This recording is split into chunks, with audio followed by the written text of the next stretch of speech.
Gente do céu, mas olha, o Gonê assumiu a Procuradoria-Geral da República hoje e já começou a desnazificação ou desbolsonarização aí da Procuradoria-Geral da República. Tá uma debandada. O que tem de bolsominion correndo pra lá e pra cá, de lavajatista aí, fã de Sérgio Moro e Dallagnol, correndo pra lá e pra cá no Ministério Público Federal e na Procuradoria-Geral da República, olha, nem eu imaginava. Logo no discurso de posse, o Gonê tomou posse, o Gonê já mandou recado pro Aras, pro Bolsonaro, o Lula também mandou recado pros lavajatistas e a coisa ficou feia, viu? Tá um pânico geral, eu vou falar. Tudo que eu imaginei que aconteceria na posse do Gonê, que eu até assim, fazia uma previsão pessimista que pudesse ser só em janeiro, a gente teria que esperar muito, olha, aconteceu muito mais rápido. Já na sexta-feira, dois procuradores aí que não estavam avançando em investigações sobre o Bolsonaro já pediram para sair.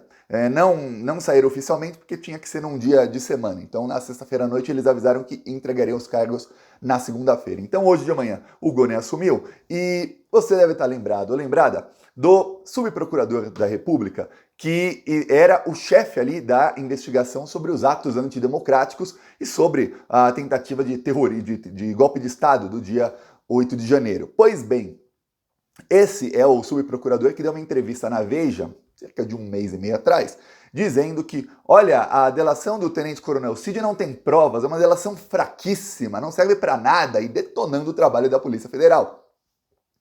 Eu falei aqui, a imprensa não falou isso, não faz essa análise, mas eu falei aqui no Plantão Brasil o seguinte, olha, o Carlos Frederico Santos, que é esse subprocurador, e agora a gente sabe bolsominion, ele sabe que ele, como procurador, não tem todas as provas da delação. Ele sabe, as pessoas que vão ver é só o título da matéria não, até muito que lê a matéria inteira também não, que a Polícia Federal não compartilhou com ele todas as provas. Então ele tem poucas provas. Ele tem as provas que a CPI do golpe produziu, que não são todas, a Polícia Federal não compartilhou tudo, não compartilhou nem 10% com a CPI do golpe. Ele tem algumas coisas que foram tornadas públicas pela Polícia Federal e quando confiaram nele, porque parecia que com a Eliseta Ramos iria para cima do Bolsonaro, o que ele fez? Detonar a delação de má fé. Deu para mim ficou claríssimo aí, para qualquer pessoa que conhece o trabalho do Ministério Público, fica claríssimo que foi uma declaração, uma entrevista de má fé, ou seja, para descredibilizar a Polícia Federal e para ali dar manchete para o Bolsonaro dizer depois que foi perseguido. Pois bem, ele era o subprocurador e era o chefe ali da coordenação de um grupo, de uma força, não uma força-tarefa, mas um grupo que foi criado na Procuradoria-Geral da República para investigar esses atos. Ok, a esposa dele foi promovida a vice-procuradora-geral da República pela Eliseta Ramos. Ela até começou a ir para cima de parlamentares bolsonaristas, principalmente agora, na última semana, porque alguns queriam manter cargos altos, né? Principalmente a Eliseta, mas ela também já pediu para sair, porque para cima do Bolsonaro mesmo, não foi mesmo. Então tudo travou, a própria Polícia Federal também parou de compartilhar provas com eles, compartilhou lá a delação do Cid, depois mais nada, porque viu que não dava para confiar nesse pessoal. Então, menos de 2 horas depois da posse de Gonê, os dois já estavam fora.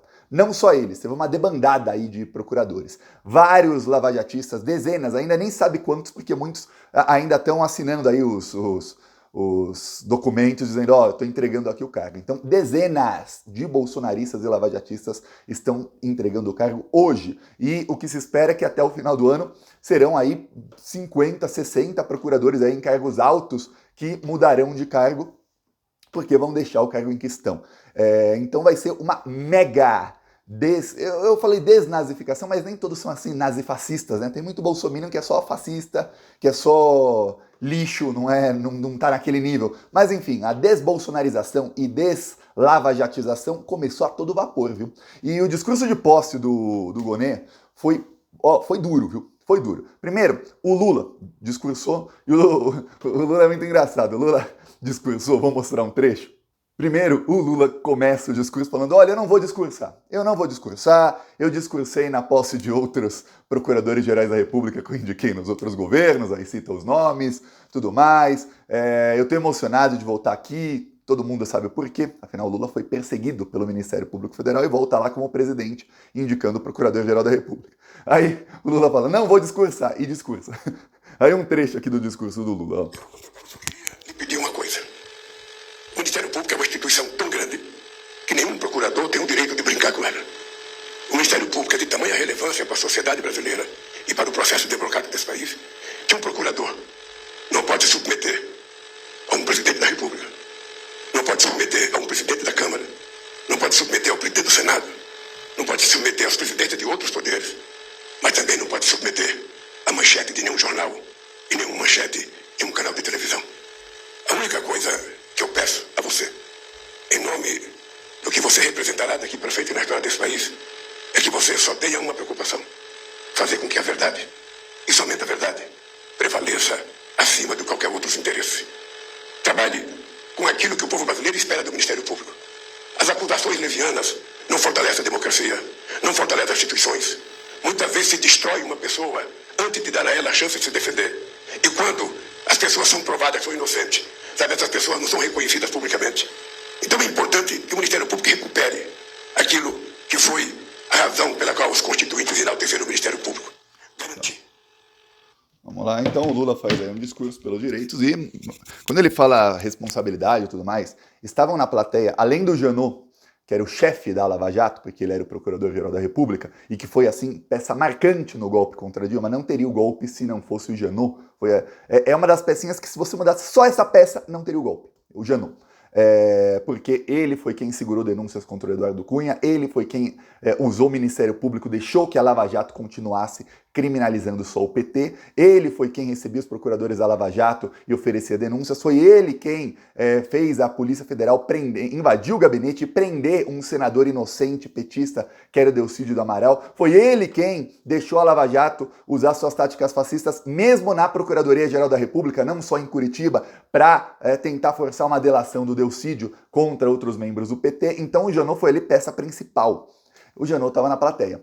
Aí, olha, eu vejo a imprensa brasileira, eu fico com vergonha. Aí o Lula fala que tem que ter responsabilidade, que não pode ser midiático, que não pode isso, não pode aquilo. É um recado claro para os lavajatistas. Daí depois ele fala que tem que assegurar o direito e as liberdades. Aí, matéria que sai no UOL. Thales. Lula dá estocada em Janot e Lava Jato na posse de Gonê. Tá, mas essa é a matéria quando você clica. Antes de você clicar, aqui o que 99% das pessoas lê são isso aqui. Thales, com Janot presente, Lula praticamente chamou o ex-procurador-geral da República de responsável. Não é praticamente, ele falou, tem que ter responsabilidade. E não teve. Olha, eles fazem uma defesa, aí você vai ler o texto, é uma defesa do Janot, como se o Janot fosse um procurador exemplar quando ele foi pegar. Não foi. O Janot escreveu no livro dele, o livro do Janot tem tanta confissão de crime. Se pegar só o livro do Janot, sem a Vaza Jato, sem nada, já era suficiente para inocentar o Lula de absolutamente tudo. O Janot confessa um monte de coisa ali. Inclusive, e aí, já não ligado ao Lula, ele confessa que foi armado ao Supremo Tribunal Federal para atirar no Gilmar Mendes, para atirar na cabeça e matar o Gilmar Mendes. Quer dizer, o Janot é um bandido. É isso que ele é. Não devia nem ter sido convidado para a plateia. Pois bem, Janot foi condenado aí pelo Tribunal de Contas da União a devolver mais de 3 milhões de reais roubados pela Lava Jato, viu? O Deltan foi condenado, o Janot também. Depois do Lula, fala o Gonê. O discurso do Gonê foi longo, bem longo. Aí eu assisti, depois eu li o discurso. Lendo é melhor, mas olha, o Gonê chega na jugular. O Gonê começa a falar sobre a dignidade das pessoas e das instituições, começa a falar que ter dignidade é você saber os seus deveres, é você não ir contra os seus deveres e também não se omitir. E que dignidade é você punir as pessoas que erram, seja por ação ou por omissão. E ele fala pro Augusto Aras, que está na primeira fila. Augusto Aras se omitiu contra tudo. Augusto Aras está apavorado. Ele está apavorado desde antes de sair da Procuradoria-Geral da República. Ele tentou de todas as maneiras agradar todos os espectros, principalmente no último mês que ele estava lá, quando ele percebeu que o Lula não ia indicá-lo de jeito nenhum. Ele, o Augusto Aras, tinha apoio do Jacques Wagner e do Rui Costa para continuar na PGR, mas felizmente não conseguiu. Então, por ter esses apoios e ter essa esperança de continuar, ele foi ali como o rei, com o rei na barriga, na PGR até o último mês. Aí quando ele percebeu, tentou ali agradar alguns setores, não conseguiu. E o que se fala é o seguinte, o bicho vai pegar para Augusto Aras. Porque quando começarem a pegar o Bolsonaro, vamos fazer o seguinte, peraí, tem muito crime aqui do Bolsonaro entre 2019 e 2022. Por que o Procurador-Geral da República não fez absolutamente nada?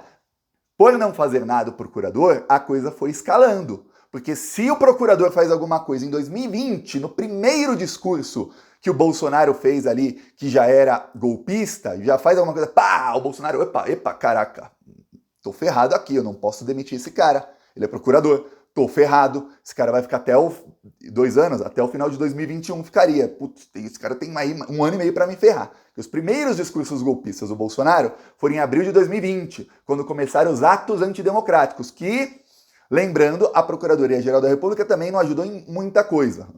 Foi a Polícia Federal e Alexandre de Moraes quem fizeram quase tudo. A Procuradoria-Geral da República se omitia e tentava salvar ali os golpistas de 2020. Em 2021, a mesma coisa. Ou seja, foi escalando.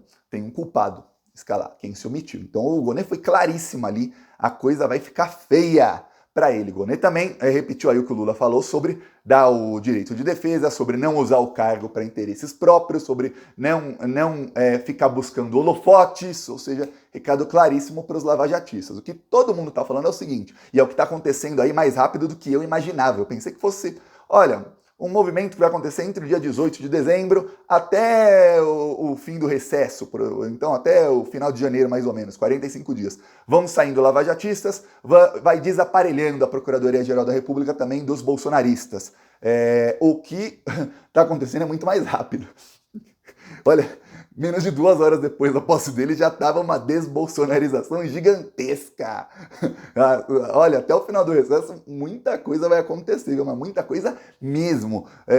Lembre-se, o Gonê já chega assumindo aí, já mudando a chefia de quem está investigando os inquéritos do dia 8 de janeiro, ou seja, a partir deste momento, o Alexandre de Moraes já deve estar compartilhando, assinando aí o documento para compartilhar todas as provas da Polícia Federal com a Procuradoria-Geral da República, coisa que não fez até hoje. Então veja, vai ter investigação aqui contra o Bolsonaro. Outra coisa, a partir de agora, a Polícia Federal pode emitir relatórios parciais ou relatório final pedindo finalmente indiciamento de pessoas da alta cúpula bolsonarista. Por quê? Porque até então estava pedindo indiciamento de pé rapado, que eram os executores, um financiador. Por quê? Porque a Procuradoria-Geral da República podia simplesmente arquivar. E se a polícia pede indiciamento e a Procuradoria, o Ministério Público arquiva, ferrou, aí ferrou. Só se tiver um fato novo no futuro, porque os fatos passados estão arquivados. Então, olha como seria grave. Então, agora já poderá ser feito esse relatório que o próprio diretor-geral da Polícia Federal disse que sairia em dezembro. Ele disse. Aliás, o Flávio Dino, tem uma aqui, hein? O Flávio Dino disse que o caso Marielle até o final do ano estaria resolvido. E o caso Marielle subiu porque tem gente com foro privilegiado, ou que tinha na época foro privilegiado, envolvida. Será também que não estava esperando mudar o Procurador-Geral da República para dar aí um encaminhamento no caso Marielle? Não sei, mas o Flávio Dino prometeu. Aí não sou eu, Thiago, não é nem o diretor-geral, é o chefe, que é o Flávio Dino, que foi quem prometeu. Então veja que as coisas estão mudando rapidamente aí em Brasília. Tudo que eu falei, até achei que ia demorar um pouquinho mais, não, está acontecendo mais rápido. Não tenha dúvidas de que o Gonê também vai trabalhar junto ao Gilmar Mendes e ao Dias Toffoli para ir para cima dos lavajatistas. Porque uma das missões que ele tem aí não é acabar com o lavajatismo no Ministério Público Federal apenas, não. É punir exemplarmente. Tem uma coisa que gente como o Gilmar Mendes aprendeu e que boa parte da esquerda não aprendeu. A esquerda leva um tapa na cara e fala, ai, me dê a outra face. Aqui, é uma coisa assim, parece até bíblica. Olha, sou feito para apanhar e não vou reclamar. O pessoal do Gilmar Mendes, que é um pessoal aí mais ligado aos tucanos, ao Fernando Henrique Cardoso, eles são assim, você tentou me ferrar, é? A sua punição vai ser exemplar, para que no futuro, daqui 1 ano, 5 anos, 15 anos, 30 anos, alguém lembrou, opa, tentaram ferrar esse cara e se ferraram de verde, amarelo, azul e branco. Se ferraram lindo, não mexam mais com esse pessoal. Então, o pessoal do Gilmar Mendes é mais ou menos assim. Obviamente, se quem tenta ferrar o Gilmar Mendes não cometeu crime nenhum, fica difícil. Mas quem tenta ferrar, gente como o Gilmar Mendes, comete um monte de crimes no caminho, aí vira um prato cheio, mas é um prato cheio. O Gilmar Mendes agora vai se lambuzar com esse prato cheio e a gente também, viu? Porque se tem uma coisa que eu quero é ver esses lavajatistas todos presos. Aliás, o Sérgio Moro já foi avisado. A casa caiu, viu? Até o Valdemar da Costa Neto foi na Globo avisar. Sérgio Moro, deu ruim para você. Então, veremos aí o que vai acontecer. Eu peço aí sua inscrição no canal. O Brasil está em chamas nesse exato momento. Falou!